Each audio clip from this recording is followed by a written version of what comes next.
Bien, vamos a estudiar el gráfico aproximado de la función polinómica a través de sus raíces. Eso quiere decir que el polinomio ya está factorizado. El primer paso es la identificación de las raíces. Como ya está factorizado, es más fácil identificar las raíces.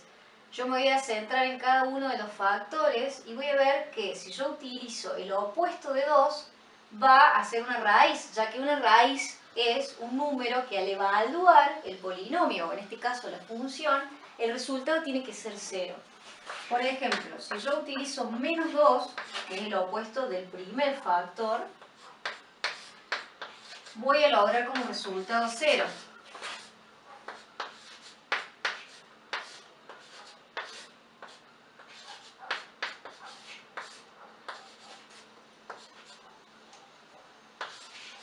Independientemente del resultado que tenga en los demás factores, el resultado total va a ser 0, ya que todo número multiplicado por 0 da 0.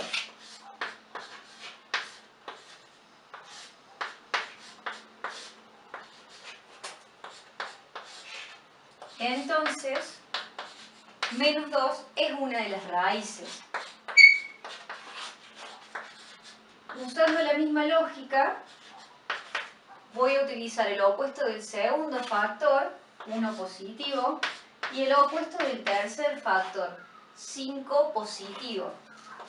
Puedo realizar el mismo cálculo para verificar que realmente son raíces, ¿sí? Entonces, las raíces de esta función van a ser menos 2, 1 positivo y 5 positivo. El segundo paso es calcular la ordenada al origen de la función.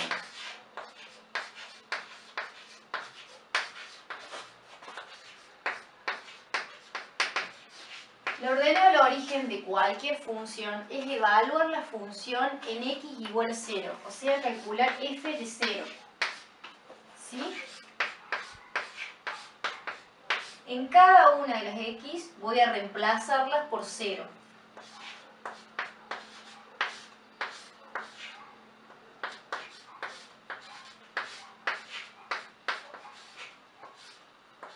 Lo que voy a hacer después es simplemente calcular cuál es el valor.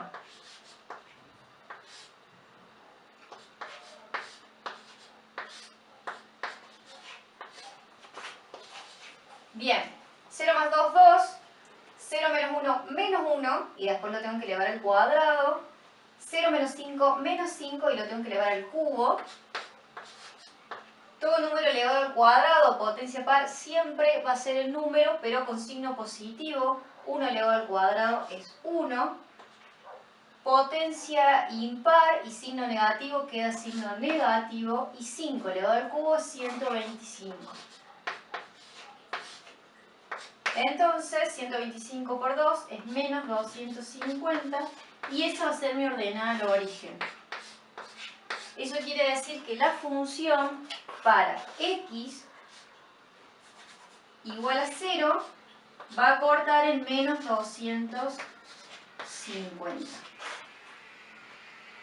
El tercer paso es calcular el conjunto de positividad y negatividad de la función, que son esos intervalos en donde la función está por encima del eje de las x, el conjunto de positividad, y los intervalos donde está por debajo del eje de las x, que es el conjunto de negatividad. Para eso, lo primero que tenemos que hacer es ordenar en una recta numérica las raíces que nosotros teníamos, en este caso menos 2, 1 positivo, 5 positivo. Y vamos a ver el comportamiento de la función en los intervalos que están entre las raíces. Los menores a menos 2, entre menos 2 y 1, entre 1 y 5, y los mayores a 5. Siguiente paso es hacernos un cuadro en donde vamos a elegir un representante de cada uno de los intervalos. Eso quiere decir que pertenezca al intervalo de interés. Por ejemplo, tenemos los menores a menos 2, voy a elegir un representante de ese intervalo, cualquiera, el que yo quisiera. Por ejemplo, yo voy a elegir el menos 3. Es importante que sepan que pueden elegir cualquiera, siempre y cuando pertenezca a este intervalo, puede ser cualquiera. y lo voy a evaluar en la función.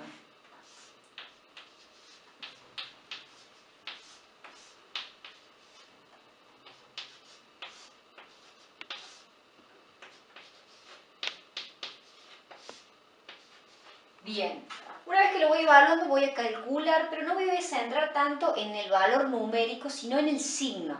Eso es lo que me va a interesar. Voy calculando menos 3 más 2, menos 1, menos 3, menos 1, menos 4, y lo tengo que elevar después al cuadrado. Menos 3, menos 5, menos 8, y lo tengo que elevar al cubo. Voy a calcular estos valores. Menos 1, potencia par, signo negativo, me queda positivo. Potencia impar, signo negativo, me queda negativo 512.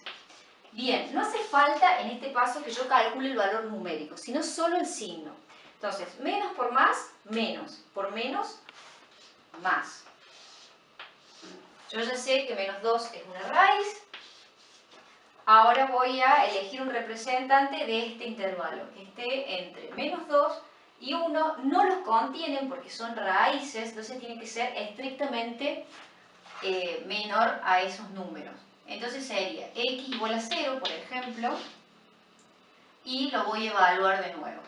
0 más 2, 0 menos 1 al cuadrado y 0 menos 5 al cubo. De nuevo vuelvo a calcular, 0 más 2 es 2, 0 menos 1 es menos 1 y lo tengo que elevar después al cuadrado, 0 menos 5 es menos 5 y lo tengo que elevar al cubo. De nuevo, potencia par, signo negativo, me queda positivo. Potencia impar, signo negativo, me queda negativo. Y de nuevo me centro en el signo. Más, por menos, menos. 1 es raíz. Voy a elegir un representante del intervalo 1, 5. Por ejemplo, el 3. Y lo voy a evaluar.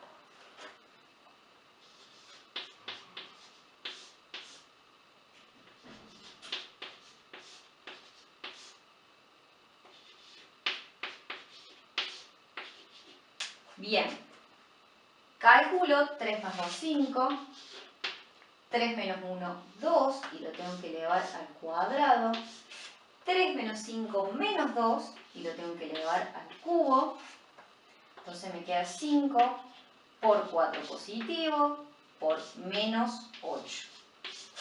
Más, por menos, menos. 5 es raíz. Y voy a elegir por último un representante del intervalo para todos los mayores a 5. De nuevo, puedo elegir cualquier número siempre y cuando esté en ese intervalo. Por ejemplo, elijo el 6. Y lo evalúo.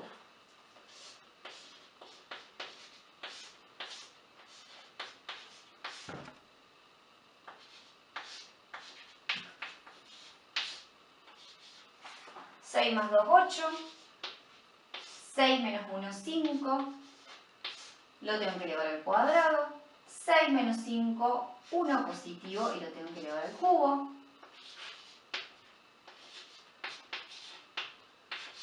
Bien. Más, por más, de nuevo, más. Entonces, el conjunto de positividad van a ser esos intervalos en donde aparezca el signo más. Y el conjunto de negatividad van a ser esos intervalos en donde el signo que acabo de calcular sea negativo. Entonces, conjunto de positividad van a ser los x menores a menos 2, unión los x mayores a 5. Entonces, es un intervalo que va desde menos infinito hasta menos 2. No lo incluye porque el menos 2 es una raíz. Unión desde 5 positivo hasta más infinito. Para el conjunto de negatividad, yo tengo desde menos 2 hasta 1, De nuevo, no lo incluyo porque en 1 hay una raíz, unión, desde 1 hasta 5 positivos. El conjunto de negatividad y positividad, ¿para qué me sirven? El conjunto de positividad son esos intervalos en donde la función se encuentra por encima del eje de las x. Y el conjunto de negatividad son esos intervalos en donde la función está por debajo del eje de las x. El último paso es trasladar toda la información que acabamos de calcular a un eje cartesiano. Primer paso, voy a marcar sobre el eje de las x las raíces que ya calculé. Yo tengo como raíz menos 2, 1 y 5 positivo. Lo voy a marcar sobre el eje de las x. Menos 2, 1, 5 positivo. Segundo paso, la ordenada del origen que yo calculé es 0, menos 250. Voy a marcar ese punto, 0 para x, 250 para y. Fíjense que yo utilicé en y una escala que va de 50 en 50. Porque si no, si voy de 1 en 1, se me va a hacer eterno el gráfico. Siempre y cuando esta medida sea igual a esta medida, yo puedo utilizar otra escala que no sea de 1 en 1. Bien, ahora me voy a centrar en conjunto de positividad y negatividad. Para los menores a menos 2, dice que es conjunto de positividad. Entonces el gráfico va a estar por encima del eje de las x. Va a venir algo así. Me dice que pasa por 250